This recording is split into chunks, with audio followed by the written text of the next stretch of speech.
الحمد للہ رب العالمین الصلاۃ والسلام علی خاتم النبیین اما بعد اعوذ باللہ من الشیطان الرجیم بسم اللہ الرحمن الرحیم۔ سب سے پہلے میں حضرت سے درخواست کروں گا کہ سورہ شمس کی تلاوت اگر کوئی ساتھ کریں گے، سورہ شمس کی تلاوت جی کروائیں گے۔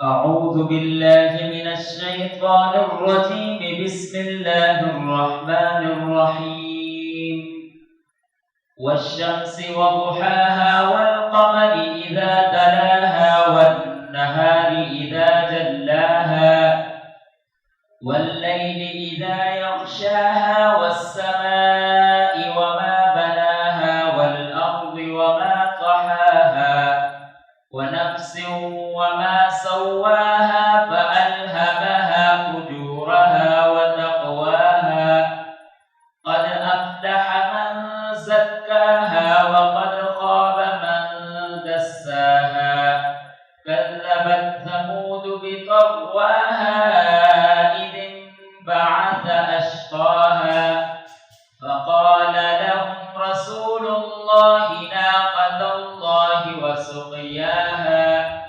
فكذبوه فعقروها فدمدم عليهم ربهم بذنبهم فسواها ولا يخاف عقباها صدق الله العظيم جزاک اللہ۔ بسم اللہ۔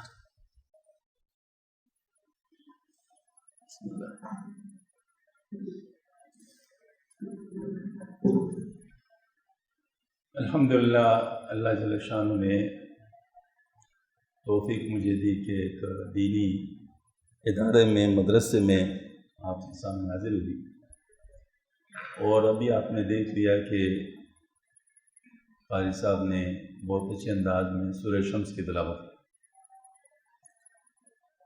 اگر کہا جائے کہ سورہ شمس یہ تصوف کی بنیاد ہے تو یہ غلط نہیں ہے،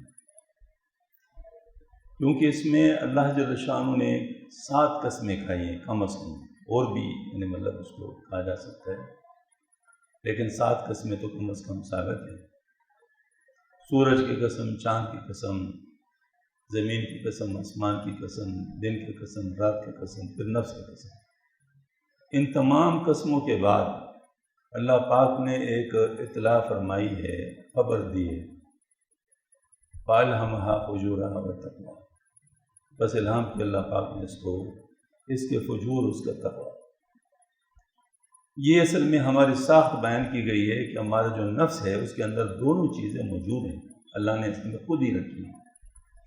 اب جیسے میں عرض کر دوں کہ کوئی کہہ دے کہ اندھیرا بھی ہے اور روشنی بھی ہے، تو ظاہر ہے مطلب اندھیرا بھی ہوتا ہے اور روشنی بھی ہوتی ہے۔ اگر اندھیرا ہے تو روشنی نہیں ہوگا، روشنی ہے تو اندھیرا نہیں ہے، دونوں گویا کہ ایک ہی جگہ ہو سکتے ہیں، یعنی مطلب گویا کہ دونوں یعنی ہو سکتے ہیں، لیکن ایک اس وقت اس میں ہوگا اس وقت، یعنی اگر ایک ہے تو دوسرا نہیں ہے، لیکن صلاحیت دونوں کی ہوتی ہے۔ تو اسی طریقے سے اس نفس کے اندر صلاحیت دونوں کی ہے، لیکن اس کا چناؤ ہمارے اوپر منحصر کیا گیا ہے، یعنی ہمیں اللہ پاک نے اختیار دے دیا ہے کہ ہم چاہے نفس کے فجور کو لے لیں یا چاہے نفس کا تقوی لے لیں، اس کا فیصلہ ہمیں ہر وقت کرنا ہوتا ہے۔ نتیجہ یہ ہوتا ہے کہ انسان ہر وقت جو اس کے سامنے حالات آتے ہیں تو اس میں ایک نفس کی خواہش کی بات ہوتی ہے اور ایک اللہ تعالیٰ کا حکم ہوتا ہے۔ مثلا میں راستے پہ جا رہا ہوں، غیر محرم آ گیا، نفس کہے گا اس کو دیکھو، اللہ کہتا ہے نہیں دیکھو۔ اب اس وقت میں یا دو میں سے ایک کام کروں گا، یا دیکھوں گا یا نہیں دیکھوں گا۔ اگر دیکھوں گا تو نفس کی بات مان لی، اور نہیں دیکھا تو اللہ کی بات مان لی۔ تو جس نے اللہ کی بات مان لی وہ تقویٰ ہے، اور جس نے نفس کی بات مان لی وہ فجور ہے۔ تو یہ چیز مسلسل ہمارے ساتھ لگی رہتی ہے، ہر وقت لگی رہتی ہے، کوئی بھی وقت ہمارا ایسا نہیں ہے جس میں ایسا نہ ہو۔ ہم چاہے مسجد میں آئیں تو بھی ہوگا، باہر جائیں تو بھی ہوگا، کھانا کھائیں تو بھی ہوگا۔ مثال کے طور پر میرے سامنے پلیٹ پڑی ہوئی ہے کھانے کی، اور ہم 2 آدمی ہیں 3 آدمی ہیں کھا رہے ہیں، اب میرے بڑی بوٹی پر نظر آئی تو یہ کس چیز کی خواہش ہے؟ نفس کی خواہش۔ اور اللہ کا حکم کیا ہے کہ اپنے حصے پہ مطلب جو ہے نا وہ کرو، اور اظہار یہ ہے کہ اپنا حصہ بھی کسی کو دے دو، یہی بات ہے نا۔ تو اللہ کا حکم اس میں بھی موجود ہے۔ اس طریقے سے بیت الخلاء میں جاتا ہوں تو وہاں پر بھی صورتحال یہی ہے، اگر میں حج پہ جاتا ہوں وہاں پر بھی ہے، اگر میں قبرستان جاتا ہوں وہاں پر بھی ہے، بازار جاتا ہوں وہاں پر بھی ہے، گوئی کہ ہر وقت گھر میں رہتا ہوں تو اس میں بھی ہے، تو گوئی کہ ہر وقت ہی امتحان موجود ہے۔ بس ہمیں قرآن پاک میں بھی کہا گیا نا کہ کیا تم ان لوگوں کو نہیں دیکھتے جن نے اپنے نفسوں کو خدا بنائے ہوئے، مطلب گویا کہ نفس اللہ پاک کی جیسے ماننا چاہیے تھا اس کی بجائے وہ نفس کی ایسی بات مانتے ہیں، تو یہ غلط بات ہے۔ تو اللہ جل شانہ نے پھر اس پر اعلان فرما دیا، قد افلح من زکاھا وقد خاب من دساھا، یقیناً کامیاب ہو گیا وہ شخص جس نے اپنے نفس کو پاک کر لیا رذائل سے، یعنی جو اس کی غلط خواہشات ہیں ان کو دبا دیا، ان کو نہیں ہونے دیا، اس سے پاک کر لیا۔ اچھا ایک ہوتا ہے نہ ماننا، یہ الگ بات ہے، یعنی کسی حکم کو نفس کی کسی بات کو نہ ماننا یہ اس وقت کے فائدے کی بات ہے، یہ تو ہوگا۔ لیکن دوسری بات یہ کہ نہیں، آپ نے نفس کی تربیت کروا کر اس کے نہ ماننے کے نظام کو ختم کر دیا، سمجھ میں آئی نا بات؟ یہ تربیت ہے، اس تربیت کے ہم لوگ کیا ہے مکلف ہیں، تو اس کے لیے تزکیہ فرماتے ہیں۔ یہ قد افلح من زکاھا یہ ہے، یعنی جس وقت ہم لوگ اس کی تربیت کر کے اپنے نفس کا تزکیہ کر کے اس کے رذائل کو دبا کر اللہ پاک کی بات ماننے پر اپنے نفس کو لے آئیں کہ وہ اس پر مطمئن ہو جائے کہ وہ کام کریں گے ابھی، تو اس کو کہتے ہیں تزکیہ۔ اور یقیناً اللہ پاک نے فرمایا قد افلح من زکاھا، یقیناً کامیاب ہوگا جس نے اپنے نفس کو پاک کر لیا ان رذائل سے۔ وقد خاب من دساھا، یقیناً تباہ و برباد ہو گیا وہ شخص جس نے اس کو مٹی میں دبا دیا، مطلب یعنی گویا کہ سمجھ لے کہ اس میں جو تبدیلی کرنی تھی وہ نہیں کیا اس نے۔ ہاں جی، نتیجہ کیا ہوا؟ اب وہ ہمیشہ وہ نفس کے رذائل موجود ہے، تو یہ جو نفس کے رذائل کی وجہ سے ہمیشہ گناہوں میں مبتلا ہوتا رہے گا، نقصانات میں اپنے آپ کو ڈالتا رہے گا۔ صرف یہ نفس کے جو رذائل ہیں نا، صرف انسان کے آخرت کو خراب نہیں کرتے، یہ دنیا کو بھی خراب کرتے ہیں۔ میں آپ کو مثال دیتا ہوں، بہت اچھی مثال ہے، مثلا شوگر کا بیمار ہے۔ اب شوگر کا بیماری جو ہے نا کیا چھوٹے بچوں کو ہوتی ہے، زیادہ تر بڑی عمر کو ہوتی ہے، مطلب یعنی جو عقل والی عمر ہوتی ہے اس میں ہوتی ہے، لیکن ہوتا کیا ہے کہ اس کو ڈاکٹر نے بھی کہا ہوتا ہے، خود بھی عقل مند ہوتا ہے، سمجھتا ہے کہ میرے لیے میٹھی چیز کھانا ٹھیک نہیں ہے، لیکن اگر میٹھی چیز اس کے سامنے آ جائے تو اگر اس نے اپنے نفس کو کنٹرول نہیں سیکھا ہے تو کیا ہو جائے گا؟ وہ کھا لے گا۔ وہ اپنے دل کو سمجھا دے کوئی بات نہیں، کچھ نہیں ہوتا، اور واقعہ اس وقت تو کچھ بھی نہیں ہوتا، اس وقت تو بہت کم نظر آتا ہے، لیکن بعد میں اس سے بیماریاں بہت بڑھ جاتی ہیں۔ یہ صرف میں نے ایک بیماری کا بتایا، اس طرح بہت سارے اور بیماریوں کا ہم کہہ سکتے ہیں۔ تو نفس کے جو خواہشات، یا اس مسئلے جوا جو ہے، جوا یہ نفس کی خواہش ہوتی ہے نا۔ اب انسان جوئے کا عادی ہو جاتا ہے، وہ جوا کرتا ہے تو اپنا سارا مال اس میں تباہ کر لیتا ہے، ہاں جی، اپنا نقصان اٹھاتا ہے۔ یہ اس طرح جو میوزک وغیرہ اس میں لگے ہوتے ہیں وہ بھی اپنے آپ کو نقصان پہنچاتے ہیں، دنیاوی نقصان پہنچاتے ہیں، آخرت کا تو ہے ہی، لیکن دنیاوی نقصان بھی اپنے آپ کو پہنچاتا ہے۔ تو یہ جو نفس کا جو یعنی انسان کی اصلاح نہیں ہو چکی ہوتی، اس وقت اس کا دنیا بھی خراب ہو رہا ہوتا ہے اور آخرت بھی خراب ہو رہے ہوتے ہیں۔ تو اس لیے فرمایا قد افلح من زکاھا، یقیناً کامیاب ہوا شخص جس نے اپنے نفس کا تزکیہ کر لیا، اس کے رذائل کو دبا دیا، اور یقیناً تباہ و برباد ہو گیا وہ شخص جس نے اپنے نفس کو مٹی میں مطلب دبا دیا۔ اچھا، اب اس کے بعد اللہ پاک مثال لیتے ہیں، اور مثال کون سی دیتے ہیں؟ قوم عاد، قوم سمود کا مثال دیتے ہیں۔ کذب ثمود بطغواہا، ہاں جی، مطلب اس میں ایک شقی اٹھتا ہے نفس کی خواہش کو پورا کرنے کے لیے، اس کی رنڈی کے ساتھ تعلق تھا، اور وہ جو ہے نا رنڈی ان کو مطلب کہہ رہے تھے کہ وہ اونٹنی کو مار دو جو اللہ کی اونٹنی ہے، پھر مطلب ایسا ہوگا۔ اس پر جو ہے نا وہ اس نے اونٹنی کو مارنا چاہا۔ اب یہ خواہش کس چیز کی تھی؟ نفس کی۔ تو اس کے بعد پھر کیا ہوا؟ نبی نے بتا دیا کہ نہیں، تم نے ایسا نہیں کرنا، یہ اللہ کی اونٹنی ہے اور اپنی باری ہے اس کی، ہاں جی، لیکن اس نے نبی کی بات نہیں مانی، جھٹلایا اس کی بات کو اور اس کو مار دیا تو پھر کیا ہوا؟ پھر اللہ پاک نے بہت ہی زیادہ جلالی انداز میں فرمایا ہاں جی کہ اس کے فدم زمین فسواہا، مطلب اس کے بعد پھر ان کو بالکل ہی تہس نہس کر دیا، اور سارے قوم کو، کیوں قوم نے ان کا ساتھ دیا تھا، ہاں جی قوم نے ان کا ساتھ دیا تو سارے قوم کو ہلاک کر دیا، ولا یخاف عقباہ، اللہ کو کوئی پرواہ نہیں اس کے بعد پھر کیا ہوا۔ تو اس کا مطلب یہ ہے کہ اللہ پاک نے مثال کے ساتھ بتا دی کہ اگر کوئی نفس کی بات مانتا ہے تو اس کے نتیجہ بعض دفعہ اتنا بھی سخت ہو سکتا ہے جیسے قوم سمود کے ساتھ ہوا ہے۔ اس وجہ سے اپنی نفس کی جو تربیت ہے یہ ہمارے لیے لازمی ہے۔ اب ذرا میں آپ سے ایک بات عرض کرنا چاہوں گا، ماشاءاللہ ایک دینی ادارے کے ساتھ آپ کا تعلق ہے، اور دینی ادارے میں کی طرف لوگوں کی انگلیاں بہت اٹھتی ہیں۔ یہ میں اور چھوٹی سی بات، یہ داڑھی نہیں ہے، داڑھی ایک مطلب امر ہے نا سنت کی، لیکن جو لوگ داڑھی رکھ لیتے ہیں پھر لوگ ان سے کیا توقع رکھتے ہیں؟ بے شک وہ مولوی نہیں، وہ لوگ ان کو مولوی کہتے ہیں، اور اگر وہ کوئی غلط کام کرتے ہیں تو اس کی وجہ سے مولوی بدنام بھی ہوتے ہیں، اور کہتے ہیں داڑھی رکھ کر تم نے ایسا کیا ہے، مطلب ذرا اچھا اس پر بعض لوگ تو تل ملا اٹھتے ہیں، کہتے ہیں میں دیکھو نا ہر ایک ماں میں بول رہا ہوتا ہے اور ہمیں ہر ایک برا کہہ رہا ہوتا ہے، لیکن یہ خدا تعالیٰ کی طرف سے ایک پیرا ہے۔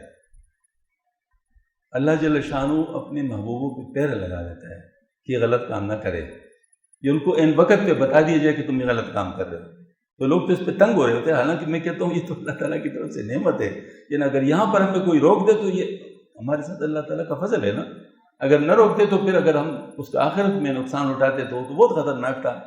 تو اللہ پاک نے ہمارے لیے اس کو ایک ذریعہ بنایا ہوتا ہے کہ ہم اپنی اصلاح کر لیں۔ تو اسی طریقے سے علم تو پھر بہت بڑی دولت ہے نا، علم کا معاملہ تو پھر بہت اونچی بات ہے۔ هل يستوي الذين يعلمون والذين لا يعلمون، یعنی عالم اور غیر عالم تو برابر نہیں ہو سکتے نا۔ اب ایسی صورت میں خدا نخواستہ اگر کوئی عالم ہو اور اس کی تربیت نہ ہو چکی ہو اور پھر اس سے وہ غلطیاں ہوتی ہو جو غلطیاں نہیں ہونی چاہیے، تو نہ صرف اس کو نقصان ہوگا بلکہ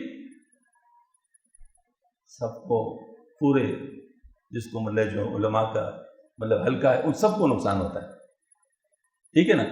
اس وجہ سے اپنے آپ کو نقصان سے بچانے کے لیے اور پورے حلقے کو نقصان سے بچانے کے لیے یہ بہت ضروری ہے۔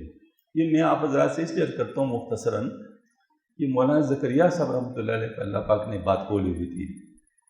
حضرت مولانا زکریا صاحب رحمۃ اللہ اخیر وقت میں یہ مختلف مدارس میں تشریف بھی لے جاتے تھے اور ان کے مہتممین کے ساتھ رابطے بھی کیے، اور ان سے فرماتے تھے کہ ہمارے وقتوں میں طالب علموں کو بیعت نہیں کیا جاتا تھا تاکہ وہ یکسوئی کے ساتھ علم حاصل کریں۔ فرمایا اب وقت بدل گیا، اب ان کو کرنا چاہیے بیعت۔ اس کی وجہ کیا ہے کہ اگر یہ اس وقت بیعت نہیں ہوئے، انہیں شروع نہیں کیا، تو جب یہ عالم ہو جائیں گے تو جب عالم کا انسان کے اوپر ٹپا لگ جاتا ہے تو ان کا کچھ وہ بھی بن جاتا ہے، پھر وہ ذرا اتنا آسانی کے ساتھ متوجہ نہیں ہوتا، بہت کم لوگ ہوتے ہیں جو اس کے بعد متوجہ ہوتے ہیں، تو ایسی صورت میں پھر محرومی ہو جاتی ہے، اور پھر جو ہے نا مسئلہ یعنی ظاہر خراب ہو جاتا ہے، اپنے لیے بھی خراب ہوتا ہے، دوسروں کے لیے بھی خراب ہو جاتا ہے۔ لیکن جو لوگ اس کی طرف متوجہ ہو جاتے ہیں تو اللہ پاک ان کو بہت نکار دیتے ہیں۔ میں آپ حضرات سے ایک سادہ سوال کرتا ہوں، یو پی جو ہے مطلب انڈیا کا بہت بڑا علاقہ ہے، تو اس کے علماء کرام ہمارے ہاں بڑے مشہور ہیں، حضرت تانوی رحمۃ اللہ علیہ، حضرت مولانا خلیل احمد ثانیپور رحمۃ اللہ علیہ، شیخ ولید رحمۃ اللہ علیہ، حضرت مدنی رحمۃ اللہ، سارے حضرات یہ بہت مشہور ہیں۔ اچھا، اور یہ اس کو گن لے تو بمشکل شاید 30-40 بنتے ہیں، تو کیا یہ 30-40 علماء تھے ادھر؟ بہت سارے علماء تھے، لیکن جن کو اللہ نے اس راستے کے ساتھ لگا دیا ان کو چمکا دیا اور ان سے کام بھی لے لیا۔ اب اس وقت صورتحال کیا ہے؟ وہی علماء ہیں جن کے نام پہ مدرسے بنے ہوئے ہیں، جن کے نام پہ مساجد بنے ہوئے ہیں، کوئی اشرفیہ ہے، کوئی مدنی ہے، کوئی جو ہے نا مطلب جس کو زکریہ ہے، کوئی جو ہے نا قاسمیہ ہے، مختلف ناموں پہ جو ہے نا مدرسے بنے ہوئے۔ اس کا مطلب کیا ہے؟ اللہ پاک نے ان لوگ سے خود بھی کام لے لیا اور پھر بعد میں ان کے کاموں کے ذریعے سے دوسروں سے بھی کام لے لیا، تو اللہ پاک نے ان کو قبول فرما دیا۔ تو اگر کوئی اس طرف آتا ہے تو یہ بہت بڑی بات ہے۔ ایک بات میں عرض کرتا ہوں، یہ دوسری بھی، کہ آپ ذرا نظر دوڑائیں، جن سے بھی اللہ نے 1400 سال میں کام لیا ہے صحابہ کے بعد، صحابہ تو ہے ہی نا، مطلب صلی اللہ علیہ وسلم کے صحابہ، اس کے بعد جن سے بھی کام لیا ہے، جن کا نام تاریخ نے ریکارڈ کر دیا ہے اور جن سے اللہ پاک نے کام لیا ہے، وہ کون سے لوگ ہیں؟ مجھے ایک تصوف سے وابستہ ہے۔ آپ حضرات کو شاید علم نہیں ہوگا، ہمارے چاروں کے چاروں امام تصوف سے وابستہ ہیں، پتہ ہے آپ کو؟ امام ابو حنیفہ رحمۃ اللہ علیہ، ان کے شیخ تھے امام جعفر صادق رحمۃ اللہ علیہ۔ حضرت امام مالک رحمۃ اللہ کے بھی شیخ کیا تھے؟ امام جعفر صادق رحمۃ اللہ علیہ تھے۔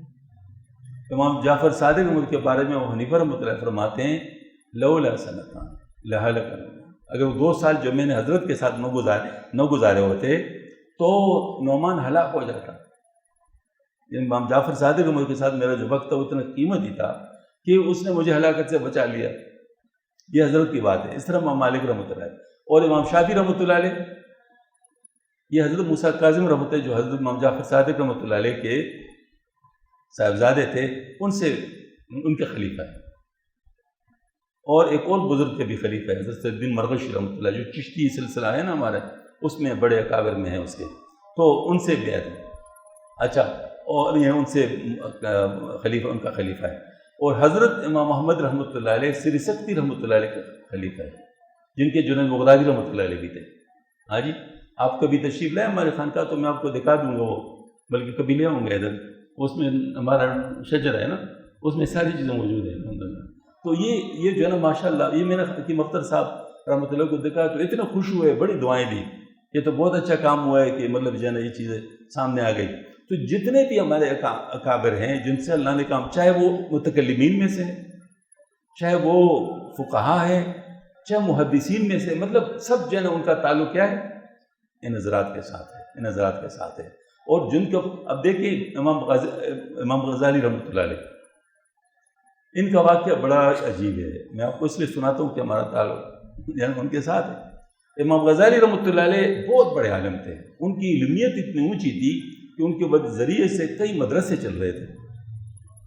ان کے بھائی جو تھے احمد غزالی رحمۃ اللہ علیہ صوفی تھے، یہ خود عالم تھے لیکن اس وقت تک صوفی نہیں تھے۔ تو امام محمد غزالی رحمۃ اللہ علیہ نے اپنے بھائی کو ایک دن کہا کہ دوسروں کے تلواریں کب تک تیز کرو گے، خود اپنی تلوار بھی تو تیز کرو۔ یہ بات ان کے دل میں بیٹھ گئی اور اس کے بعد اس نے سوچنا شروع کر لیا۔ اب اس کے لیے ظاہر کسی شیخ کے پاس جانا تھا، لیکن حضرت کا مقام ایسا ہے جیسے حضرت مولانا تقی عثمانی صاحب آج کل شیخ الاسلام ہے ہمارے۔ مجھے بتاؤ اگر ان کی تربیت نہ ہو چکی ہوتی تو کیا اس وقت یہ اپنی تربیت کروا سکتے؟ لوگ ان کو چھوڑتے ہی نہیں تھا، اپنی جگہ چھوڑ، بس آپ بڑے عالم ہیں، اتنے مدرسے چل رہے ہیں، یہ وہ ہے، کوئی بھی اس کو نہ جانے دیتا۔ تو امام غزالی رحمۃ اللہ کو اس حالت کا پتہ تھا تو انہوں نے یوں کیا کہ انہوں نے توریہ سے کام لیا۔ توریہ سے کام اس طرح لیا کہ جیسے اس طرف جانا چاہتے ہیں تو انہوں نے یہاں کی باتیں پوچھنی شروع کی کہ فلاں کتنے فاصلے پر ہے، پھر اس کے بعد کیا، پھر اس کے بعد کا، لوگ سمجھے کہ اس طرف سفر کرنا چاہتے ہیں۔ اس طرف کے لوگ بڑے خوش ہو گئے کہ حضرت تشریف لائیں گے، ان کی خدمت کریں گے۔ اچانک رات کو غائب ہو گئے، رات کو غائب ہو گئے، لوگوں نے اس طرف تلاش کرنا شروع کر لیا، ادھر اس طرف ہوتے تو ہوتے، وہ تو اس طرف چلے گئے تھے، پوری رات ناکام ہو گئی۔ جب اس طرف آگے پھر اس کے بعد تو بہت آگے نکل گئے تھے، الغرض گم ہو گئے، گم ہو گئے، 14 سال گم رہے۔ ہمارے تبلیغ والے کتنا وقت لگاتے ہیں؟ 4 مہینے، 4 علماء کتنا وقت لگاتے ہیں؟ سال، 2 سال یا 2 سال۔ حضرت 14 سال، 12 سال مطلب وہ غائب رہے، 14 سال، ہاں 14 سال غائب رہے۔ اب 14 سال کے بعد پھر حضرت تشریف لائے، اس کے بعد احیاء العلوم میں تھے، اور پھر اللہ پاک نے ان کی اتنی زبردست روحانیت عطا فرمائی کہ جو بادشاہ تھے نا ان کے ساتھ جو لگے رہے وہ بھی فقیر بن گئے، ہاں جی وہ بھی فقیر بن گئے۔ تو اس کا مطلب ہے کہ وہ روحانیت اس کے بعد ان کے اندر وہ جو آ گئی تو سارے، تو اس کا مطلب یہ ہے کہ یہ چیز ہمارے کام کی ہے، اس پہ ہمیں ذرا بھی تعامل نہیں کرنا چاہیے، اس کے لیے ہمیں اللہ سے مانگنا چاہیے۔ میں آپ کو ایک بات بتاؤں، جو اللہ تعالیٰ سے مانگتا ہے نا تو اللہ ضرور دیتا ہے۔ اللہ پاک ضرور دیتا ہے، بالخصوص وہ چیز جو اس کے لیے اچھی ہو وہ ضرور دیتے ہیں۔ تو اس چیز کو اللہ پاک سے مانگنا چاہیے، دو باتیں مانگنی چاہیے، اے اللہ میری تربیت فرما دے، اس کے لیے جن کے ساتھ میرا ساتھ مطلب مجھے فائدہ ان تک مجھے پہنچا دیجیے۔ یہ کام تو اللہ پاک کا ہے، کیسے پہنچاتے اور کیسے ہوتا ہے؟ مناسبت ہوتی ہے نا اللہ تعالیٰ کی طرف سے، جس کے ساتھ بنائی ہوتی ہے تو ظاہر مطلب اس کی طرف پہنچ جاتا ہے۔ اس کے لیے میں آپ کو کچھ اصولی بات عرض کرتا ہوں۔ میں اس لیے نہیں عرض کرتا ہوں کہ آپ کو اس کی ضرورت ہے، میں اس لیے کرتا ہوں کوئی آپ سے پوچھے گا تو آپ اس کو بتا سکیں گے، کیونکہ یہاں کوئی مسئلہ نہیں ہے۔ مسئلہ یہ دوسرے جگہوں پر ہو سکتا ہے، کیونکہ آج کل اگر خدا نخواستہ بے دینوں سے کوئی بیعت ہو جائے تو پھر تو بڑا مسئلہ ہو جاتا ہے، پھر تو اصلاح نہیں ہوتی بلکہ نقصان ہی ہوتا ہے۔ تو اس وجہ سے 8 باتیں اکثر میں عرض کرتے رہتا ہوں، 8 باتیں۔ وہ 8 باتیں الحمدللہ یہ ہمارے فاروق اصلی صاحب تشریف لائے تھے نا ادھر جو انگلینڈ سے، تو اس وقت جو ہمارے ساتھ ان کی ملاقات بھی نہیں ہوئی تھی، نہ مجھے دیکھا تھا نہ ہمارے حضرت کو دیکھا تھا، ان نے وہاں خواب دیکھا انگلینڈ میں خواب دیکھا تھا۔ خواب میں فرما رہے کہ آپ اپنے شیخ کے ساتھ ہیں، شیخ آپ کو کچھ نصیحتیں کر رہے ہیں، باتیں فرما رہے ہیں، تو اس میں فرمایا جو آپ 8 باتوں کی وہ کرتے ہیں نا نصیحت، وہ مجھے بہت پسند ہے، یہ 8 باتیں۔ تو یہ وہ 8 باتیں ہیں جو اس 8 اصول شیخ کی پہچان کی، کہ شیخ کو کیسے پہچانو گے، یعنی کس طرح صحیح شیخ تک پہنچ سکتے ہو۔ نمبر 1 سب سے پہلے عقیدہ ہے، اس کا عقیدہ صحیح ہو۔ عقیدہ کن کا صحیح ہوتا ہے؟ اہل سنت والجماعت، ما انا علیہ واصحاب، اہل سنت والجماعت کا عقیدہ رکھتا ہو، پہلی بات۔ اہل سنت والجماعت پہ کچھ لوگوں نے قبضہ کیا ہوا، ان کی بات میں نہیں کر رہا ہوں۔ اصل اہل سنت والجماعت یعنی سنت پہ چلنے والے اور صحابہ کرام کو اپنے لیے معیار سمجھنے والے، یہ مطلب جو ہے نا وہ بات ہے، یہ اہل سنت والجماعت ہے، ٹھیک ہے۔ دوسری بات، فرض عین درجے کا علم کم از کم حاصل ہو۔ فرض عین درجے کا علم، یہ میں کیوں کہتا ہوں؟ اگر یہ نہ ہو تو کنفیوژن ہو جاتی ہے۔ کیسے؟ حضرت حاجی امداد اللہ معجلمکی رحمۃ اللہ علیہ اصطلاحی عالم نہیں تھے، لیکن ان کے پاس کون گئے؟ حضرت تانوی رحمۃ اللہ علیہ، مولانا قاسم نانوتوی رحمۃ اللہ علیہ، حضرت جو ہے نا مطلب رشید گنگوئی رحمۃ اللہ علیہ، اتنے بڑے علماء ان کے پاس گئے، تو اس کا مطلب ہے کہ وہ تو اذان کی، اچھا تو مطلب اتنے بڑے لوگ جو ہے نا وہ ان کے پاس گئے، تو ان حضرات سے پوچھا لوگوں نے کہ آپ تو خود علماء تھے، ان کے پاس کیوں گئے؟ ہر ایک نے اپنے اپنے انداز سے جواب دیا ہے، اپنے اپنے انداز سے جواب دیا ہے۔ حضرت تانوی رحمۃ اللہ علیہ نے اپنا کہا کہ میں ایک دفعہ واز کر رہا تھا، ایک میرے پاس وکیل صاحب سامنے بیٹھے تھے، وہ فارسی جانتے تھے، تو بڑی مستی میں شعر کہہ رہے، تو کم مکمل از کمال کیس تھی، تو منور از جمال کیس تھی، کہتے میں بھی جوان تھا، میں نے بھی کہہ دیا من مکمل از کمال حاجیم من منور از جمال حاجیم، یعنی مطلب سب کچھ مجھے حاجی صاحب حضرت مولانا قاسم نانوتوی رحمۃ اللہ سے پوچھا گیا، پھر میں ہاں ہم عالم تھے، ہمیں معلوم تھا سنترا بھی ہوتا ہے، کیلے بھی ہوتا ہے، یہ بھی ہوتا ہے، وہ بھی ہوتا ہے، کہے کوئی بھی نہیں تھا۔ حاجی صاحب کے پاس گئے، حاجی صاحب کے پاس سارے موجود تھے، نام اس کو معلوم نہیں تھے، نام ہمیں معلوم تھے، چیزیں ان کے پاس تھی۔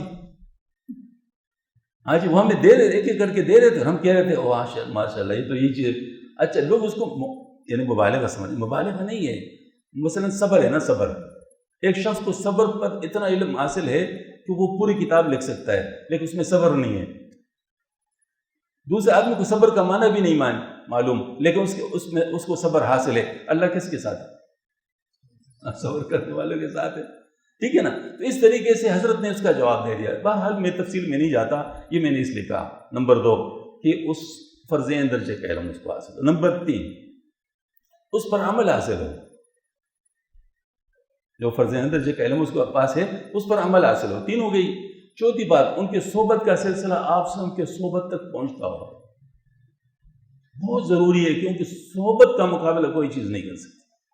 صحابہ کرام اسی وجہ سے سب سے اونچے کہ وہ صحبت والے تھے، آپ صلی کی صحبت میں تھے، اس کا مقابلہ۔ تو اس طرح پھر صحابہ کی صحبت میں جو تھے وہ پھر اونچے تھے، پھر اس کے بعد ان کی صحبت میں، تو اس کے بعد 3 جو مطلب یہ ان کے بعد پھر اشخاص تھے۔ تو پھر یہ کہ یہ سلسلہ جب جیسے ہم تک پہنچا ہے تو اس میں سے کوئی ہو، ٹھیک ہے نا، یعنی 3 بات کی ان کی صحبت کا سلسلہ آپ سے تک پہنچتا ہو۔ اور چوتھی بات یہ ہے کہ وہاں سے کسی نے ان کو باقاعدہ اجازت دی ہو، تکمیل ہو چکی ہو۔ 4 بات ہو گئی۔ 5ویں بات یہ ہے کہ ان کی مطلب جو ہے نا وہ ہاں مطلب ان کی رپوٹیشن اچھی ہو، مطلب لوگ جو ہے نا وہ جانتے ہو کہ بھئی یہ صحیح ہے. ہاں جی. اور یہ بات ہے کہ مروت نہ کر تو اصلاح کرتا ہو، اور ان کے صحبت میں بیٹھ کر لوگوں کا جو ہے نا ایسا حال ہو جاتا ہو کہ اللہ تعالیٰ کی محبت بڑھ رہی ہو اور دنیا کی محبت کم ہو رہی ہے. ہاں جی. تو یہ 8 نشانیاں اگر کسی کے اندر ہے تو پھر صرف مناسبت کو دیکھیں کہ میرے مناسبت ان کے ساتھ ہے یا نہیں ہے. اگر مناسبت ہے پھر اس کے ساتھ اپنا رابطہ قائم کر لو، یہ بالکل ضروری. بہرحال میں یہ درمیان میں ویسے میں نے عرض کر لیا، ورنہ یہ کہ یہاں پر یہ مسئلہ نہیں ہے الحمدللہ. یہاں تو الحمدللہ ہمارے حضرت کی برکت سے ساری ماشاءاللہ موجود ہے. لیکن یہ بات ہے کہ آپ سے لوگ پوچھیں گے، تو اگر آپ پوچھیں گے تو پھر آپ کے پاس اس کا جواب ہونا چاہیے. بہرحال میں عرض کرتا ہوں کہ اس کے لیے کوشش کرنی چاہیے کہ اس وقت سے ہم فائدہ اٹھائیں. دیکھیں میں آپ سے بات عرض کروں، ہم انجینئرنگ میں داخلہ لے گئے تھے، پہلے تو اسلامی کالج میں تھے. وہاں کسی نے بتایا کہ یہاں پر ایک بزرگ ہوتے ہیں مولانا اشرف صاحب، تو وہ بیان کرتے ہیں. تو ہم چلے گئے، ان کے بیان میں بیٹھ گئے. جب بیان میں بیٹھ گئے تو دل نے گواہی دی کہ یہ شخص ایسا ہے جن کے ساتھ بیٹھا جا سکتا ہے. بس اتنی بات کافی تھی. حضرت کا 4 سال تک ہمیں پتہ نہیں چل کہ حضرت پی رہے، حضرت اعلان ہونے پر 4 سال تک ہمیں پتہ نہیں چل کہ حضرت پی رہے. ہم چاہتے ہم حضرت کے پاس جاتے تھے، ہر بات حضرت سے پوچھتے تھے، لیکن حضرت کا ہمیں پتہ نہیں تھا کہ حضرت پی رہے. ایک دن مجھ سے فاضل بند عالم ہے سید تسلیم الحق کا خیل رحمۃ اللہ، پوچھا آپ حضرت سے بیعت ہیں؟ میں نے کہا کہ حضرت بیعت کرتے ہیں. لیکن یہ بھی کوئی بات ہے، یہ جن یونیورسٹی میں جن کی اصلاح ہو رہی ہے کس کی برکت ہے؟ یہ تو انہیں کی برکت سے. بہرحال کر اللہ پاک نے کیا کہ حضرت کے ساتھ ہمارا تعلق ہو گیا. تو حضرت کے ساتھ تعلق ہونے کی برکت سے، حالانکہ ہم طالب علم تھے، لیکن ان کی برکت سے الحمدللہ یونیورسٹی کے غلط چیزوں سے اللہ نے بچا دیا. ویسے الحمدللہ اللہ کا شکر ہے، یعنی حضرت کے پاس چونکہ بیٹھتے تھے، وقت ہمیں ملتا ہی نہیں تھا، یا پڑھائی ہوتی حضرت کے پاس ہوتے، تو اللہ تعالیٰ نے بہت ساری چیزوں سے بچا دیا. اب یہ اس لیے میں عرض کرتا ہوں کہ یہ ضروری ہے کہ بعض لوگوں کے ذہنوں میں آتا ہے اگر ہم اس طرف جائیں گے تو پھر ہمارے پڑھائی میں حرج ہو جائے گا. تو پڑھائی تو ہم بھی کر رہے تھے، حرج تو نہیں ہوا بلکہ فائدہ ہوا. تو اس کا مطلب یہ کوئی ایسی چیز نہیں کہ ہمارے پڑھائی میں حرج ہو جائے گا. ہاں یہ البتہ ضروری ہے، پڑھائی میں فائدہ ہو جائے گا. کیسے فائدہ ہوگا وہ بھی عرض کرتا ہوں. فائدہ کیسے ہوگا مجھے بتاؤ. ذہن اگر منتشر ہو تو پڑھائی اچھی ہوتی ہے، یا یکسو ہو تو پڑھائی اچھی ہوتی ہے؟ یکسوئی سے پڑھائی اچھی ہوتی ہے. مجھے بتاؤ ذکر کے ساتھ یکسوئی پیدا ہوتی ہے یا ذکر کے ساتھ انتشار پیدا ہوتا ہے؟ ہاں. تو جس وقت انسان ذکر کرتا ہے اس کے مطلب جو فضول چیزیں وہ ذہن سے نکل جاتی ہیں، اور صرف اللہ تعالیٰ کی طرف توجہ جتنا ذکر کرتا ہے تو اس کی بڑھتی رہتی ہے. اب جو فضول چیزیں نکل گئیں تو خود بہت یکسو ہو گیا. اور بالخصوص اگر دینی علم کوئی حاصل کر رہا ہے تو اس میں تو بہت ہی زیادہ معاون ہوتا ہے. ہم تو دنیاوی علم کی بات کر رہے تھے، وہاں پر ہمیں الحمدللہ مسئلہ نہیں ہوا. تو دینی علوم والے تو اس میں بہت ہی زیادہ اس کا فائدہ حاصل کریں گے، کیونکہ ظاہر ہے ان کی یکسوئی بھی ہے، طلب بھی پیدا ہو رہی ہے. طلب کی وجہ سے مزید اس میں فائدہ ہوتا ہے. تو بہرحال یہ کہ اس کے اندر کوئی مشکل نہیں ہے. ہاں البتہ یہ بات ہے کہ اگر کسی کے ساتھ آپ حضرات کا رابطہ ہو جائے تو رابطہ ضرور رکھیں، کیونکہ 2 چیزوں سے فائدہ ہوتا ہے. ایک یہ رابطہ اور دوسرا معمولات پر عمل.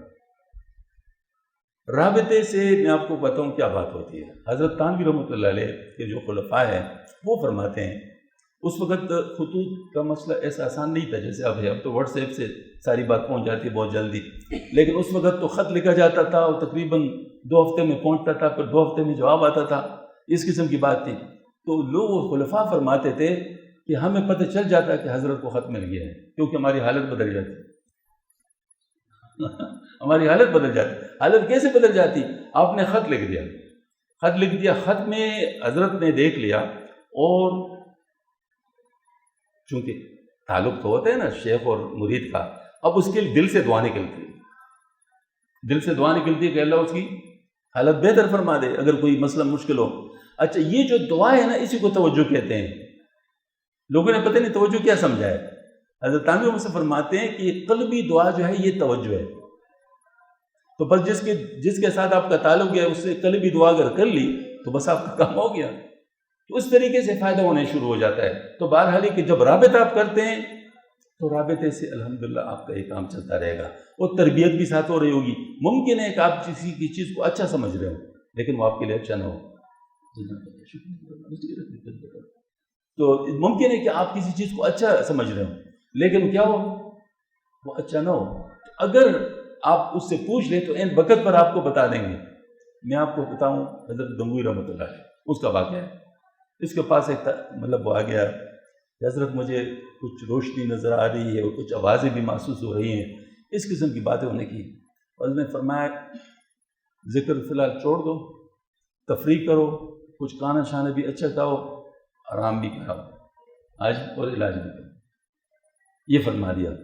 اچھا ایک ہفتے کے بعد اس کو خیال ہو گیا پتہ نہیں حضرت کیوں مجھے اس طرح اس نہیں کرنے، شاید میں کوئی بزرگ بننے والا ہوں تو مجھے روک رہے ہیں. اس سے ہوتی ہے نا بزرگی ہر کو پسند ہوتی ہے، اللہ کی بزرگی نہیں ہے. ہاں جی وہ ہمارے حضرت فرمایا کرتے بزرگی بڑی دور ہے، بڑی لمبی کجور ہے. تو یہ بزرگی نہیں ہے. تو بہرحال یہ کہ لوگوں کو بزرگی بڑی پسند ہوتی ہے تو ان کو بھی پسند تھی، وہ رکا نہیں. ایک ہفتے کے بعد پاگل ہو گیا. اب وہ اپنے لیے اچھا سمجھ رہا تھا لیکن اچھا نہیں تھا. حضرت کو جب پتہ چلا اوف کاش میری بات پر عمل کر لیتا، مجھے اندازہ ہو گیا تھا کہ معاملہ ذرا اس کا گڑبڑ چلتا ہے. ہاں جی تو اس کا مطلب یہ ہے کہ جب آپ اپنے شیخ سے پوچھ لیتے ہیں تو وہ آپ کا سب سے زیادہ خیر خواہ ہوتا ہے، کیونکہ اس کے اللہ کے لیے آپ کے ساتھ تعلق ہے اور آپ کا بھی اس کے ساتھ اللہ کے لیے تعلق ہے، درمیان میں اللہ ہے. لہذا ایسی صورت میں وہ آپ کے زبردست خیر خواہ ہے. تو اگر کوئی ایسی بات ہو تو پھر اب جیسے میں حضرت کے ساتھ بیٹھا تھا، مجھے بالکل یاد ہے حضرت کے سامنے بیٹھا تھا.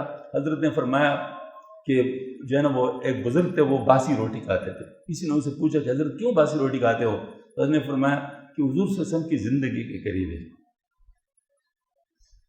تو اوپر دیکھا تو میں نظر آیا، تو نے گرم روٹی کھانی ہے؟ اچھا اور مجھے فرمایا تو نے گرم روٹی کھانی ہے. پھر فرمایا اگر میں اس کو نہ روکتا تو اس نے کل سے شروع کرنا تھا، اور میرے چونکہ پتہ تھا کہ اس کا پیٹ خراب ہے تو اس وجہ سے جو ہے نا مطلب ہے کہ حضرت نے فوراً مجھے روک دیا. مجھے بتاؤ کتنا مہربان، کتنا مہربان. اب مکان میں بنا رہا تھا، میں حضرت سے کہا کیونکہ حدیث شریف میں پکے مکان کی وہ ہے نا ذرا، تو میں نے حضرت سے مشورہ کہ میں حضرت مکان بنا رہا ہوں لیکن پکا مکان تو ایسا ہے. نہیں مکان ضرور بناؤ، آج کل کے حالات میں بہت ضروری ہے، آج کل کے حالات میں بہت ضروری. دوسروں کے مکانوں میں انسان اتنا آسانی سے گزارا نہیں کر سکتا، مکان ضرور بناؤ، اس میں تمام ضرورت کی چیزیں بھی رکھو. اب یہ دیکھو اگر مجھے شیخ نے نہ بتایا ہوتا تو مجھ میں ضرورت ہی نہیں تھی کہ میں بناتا. تو یہ ساری باتیں کیا ہے، اب اگر میں خود اپنی مرضی سے بناتا تو یہ چیز حاصل نہ ہو سکتی تھی، کیونکہ میں ایک قسم کا حدیث کی مخالفت نعوذ باللہ من ذالک والی بات ہو جاتی نا. لیکن اب شیخ کی وجہ سے میں کیا کر رہا ہوں تو حدیث کی مخالفت بھی نہیں ہوئی اور ماشاءاللہ وہ مجھے راستہ بھی مل گیا.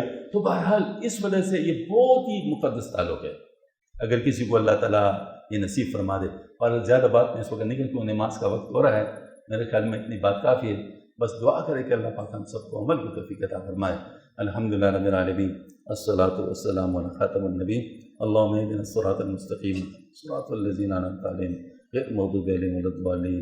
اللہم اہدنا الصراط المستقیم صراط الذین انعمت علیہم غیر المغضوب علیہم ولا الضالین. اللہم اہدنا الصراط المستقیم صراط الذین انعمت علیہم غیر المغضوب علیہم ولا الضالین. اللہم ارنا الحق الحق وارزقنا اتباعہ وارنا الباطل باطل وارزقنا اجتنابہ. یا حی یا قیوم برحمتک نستغیث اصلح لنا شاننا كله ولا تكلنا الى انفسنا طرفة عين. اللهم زدنا ولا تنقصنا واكرمنا ولا تهنا وآتنا ولا تحرمنا وآثرنا ولا توصل علينا واردنا وارض عنا. اللهم اشف مرضنا ومرضى المسلمين. رب ارحمهم كما ربيانا صغيرا. يا مقلب القلوب ثبت قلوبنا على دينك. يا مصرف القلوب ثبت قلوبنا على طاعتك. اللهم انا نسألك من خير ما سألك من عبدك ونبيك وحبيبك محمد صلى الله عليه وسلم، ونعوذ بك من شر ما استعاذ من ربك ونبيك وحبيبك محمد صلى الله عليه وسلم. انت المستعان ولا حول ولا قوة الا بك. سبحان ربك رب العزة عما يصفون وسلام على المرسلين والحمد لله رب العالمين.